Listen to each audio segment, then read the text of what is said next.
Resident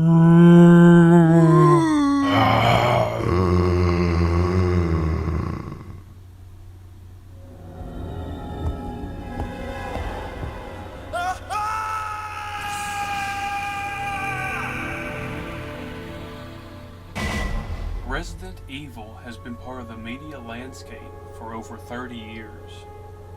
What started as a survival horror experiment helped shape the zombie genre. With the newest installment, Requiem, now released, this feels like the right time to look back at where the series began for me and how it's changed along the way. One of the most anticipated games of 1998, Resident Evil 2. I first heard about Resident Evil through a friend when I was probably a little too young to be curious about something like that. Eventually, I got my hands on Resident Evil 2 on the Nintendo 64.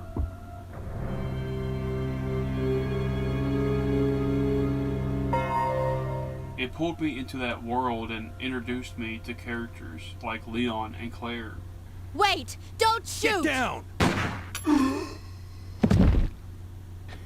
Yeah, boy.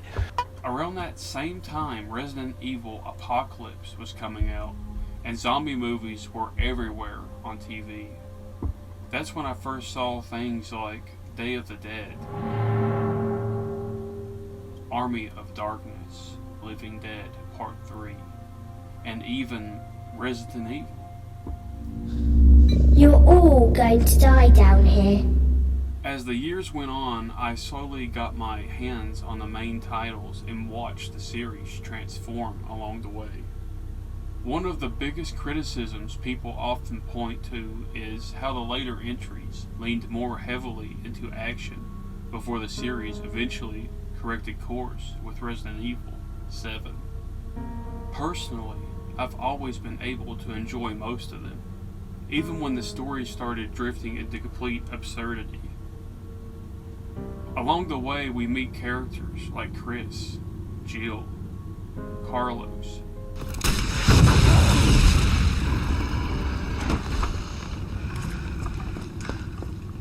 and Wesker. Your feeble attempts only delay the inevitable. For me, though, the scariest entry in the entire series is still the Resident Evil remake on the GameCube. That game captured the atmosphere and dread in a way that's hard to replicate. But as the franchise continued, most of the newer entries, with the exception of the Resident Evil 2 remake, felt that they were drifting further away from what originally pulled me into the series. When Requiem was first announced, I'll admit I was skeptical. The idea of going back to Raccoon City caught me off guard. For more than 20 years, we'd been told that the place was wiped off the map, completely destroyed after the outbreak. Maybe it was some kind of sterilization missile, but what do I know? Leon was returning. There were hints of 2 different gameplay styles, new monsters, new locations. At that point, I couldn't help it. I wanted to see where they could take the series next.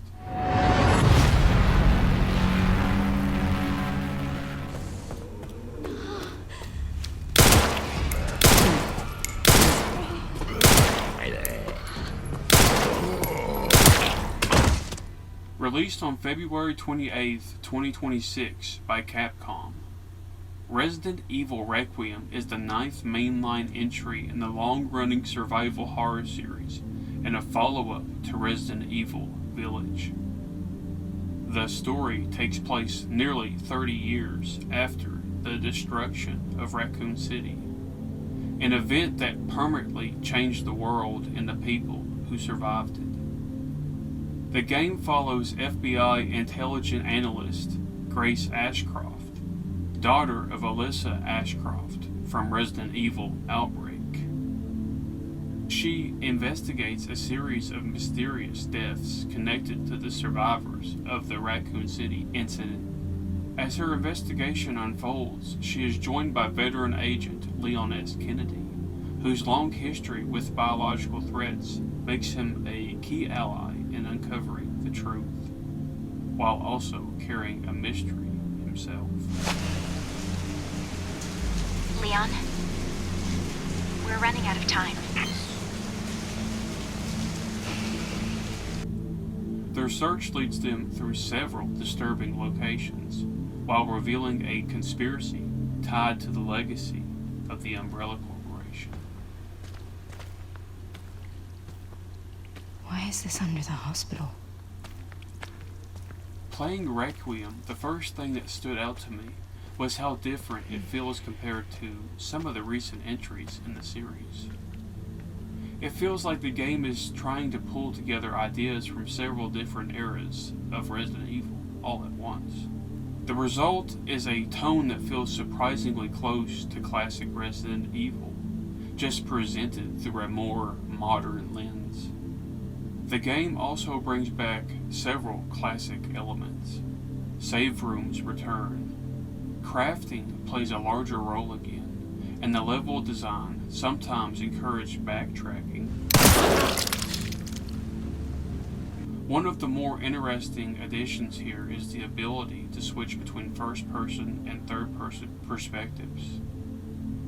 Grace is played in the first person, while Leon is presented in the more traditional third-person perspective. The game still allows you to switch between the two perspectives at any time, and I actually found myself doing that a couple of times.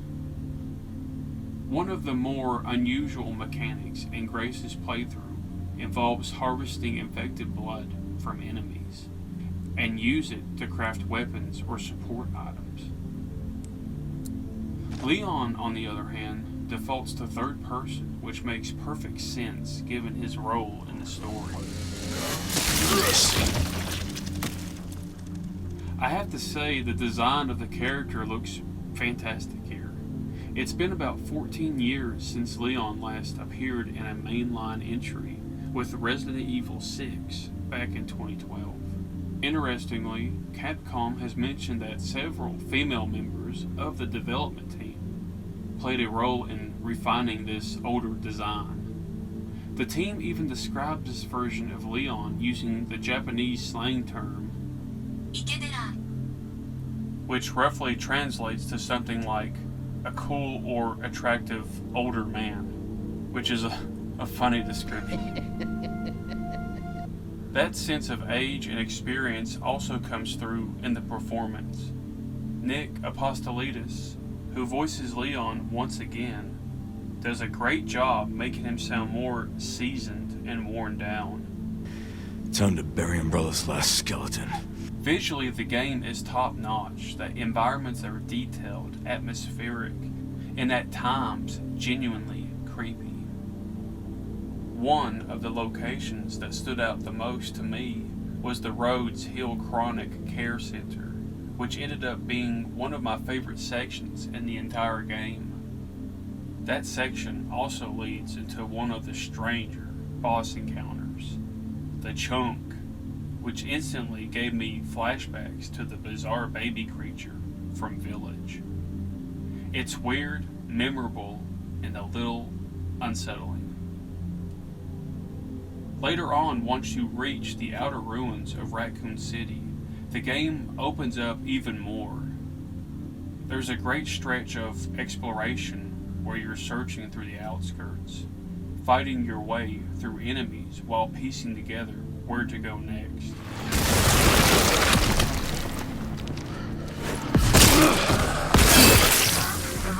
That's where you encounter another standout fight, the spider boss.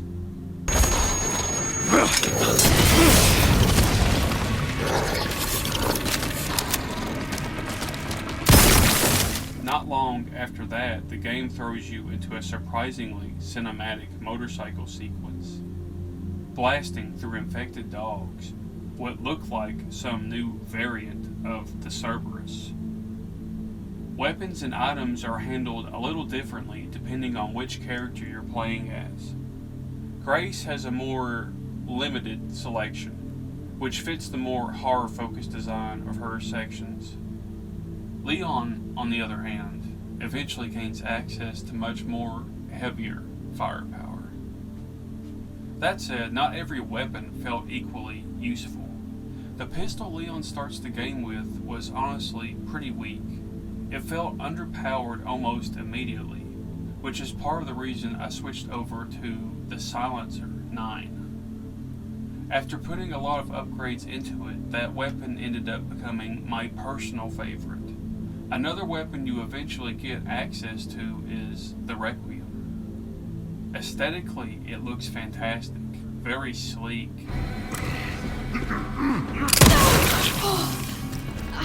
Jesus.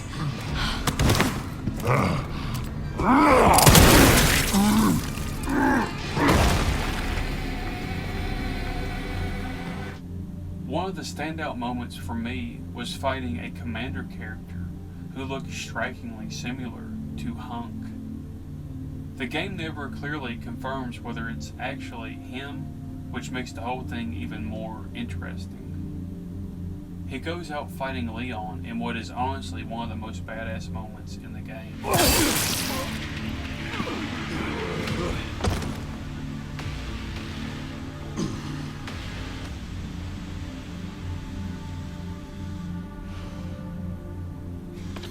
Ran into trouble.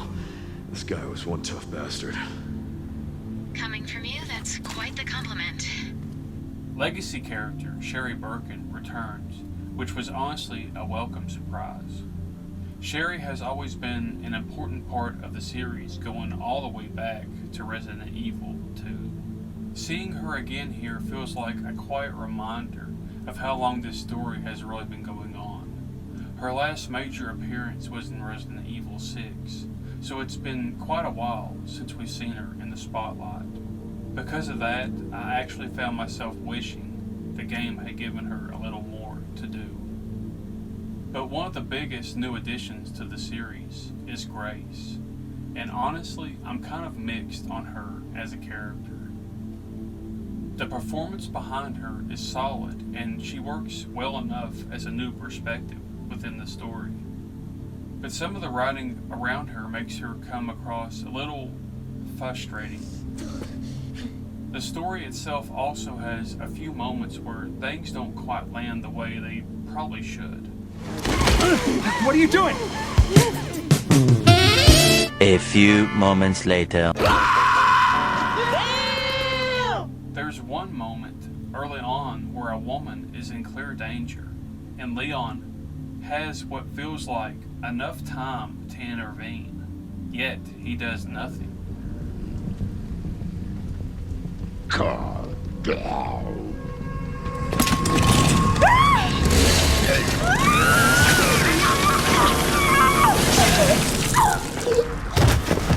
I think I want a second opinion. Grace also has a moment later in the story that left me scratching my head. In a tense sequence involving a helicopter, she ends up killing the pilot, a decision that feels reckless and unnecessary given the situation.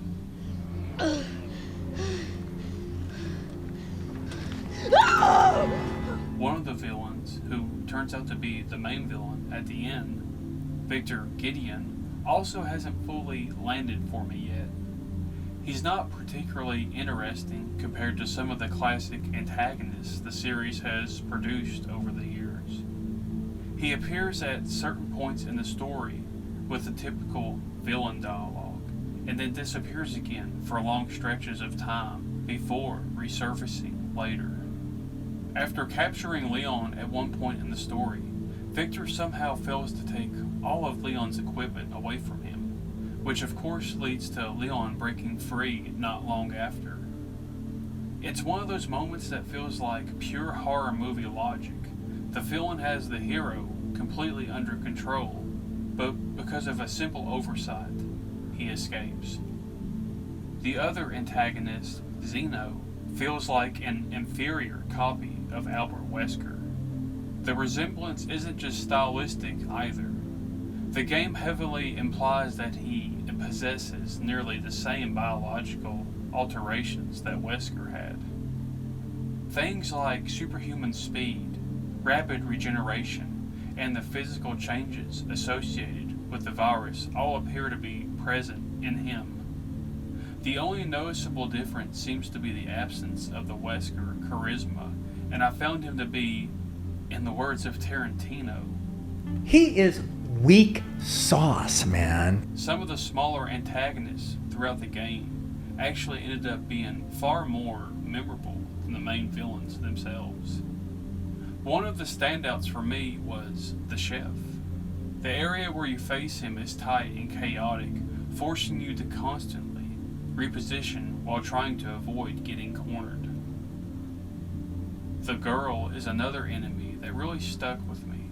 She lurks in the shadows and suddenly emerges from ceilings or dark corners, turning those sections into pure panic as you scramble towards light to drive her back. The singers also introduce some interesting mechanics.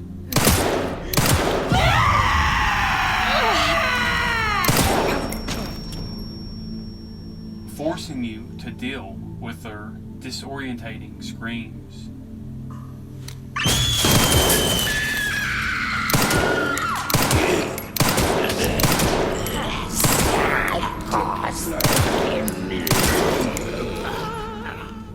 Now, to be clear, I'm not against fan service in a Resident Evil game. In fact, some of it really works.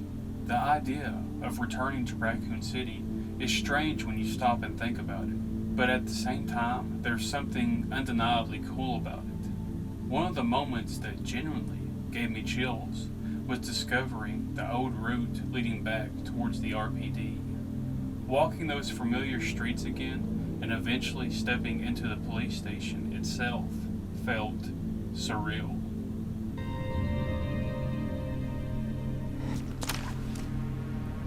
Seeing liquor show up again actually felt reasonable within the world of the game. They've always been tied closely to the Raccoon City outbreak, so encountering them there didn't feel forced.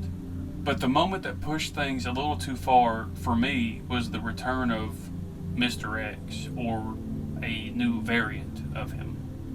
It almost felt like the character was brought back simply because players remembered him so well, rather than because the story truly needed him. What made the scene even stranger is how Leon reacts afterwards. Leon, of all people, should know exactly how relentless this thing is.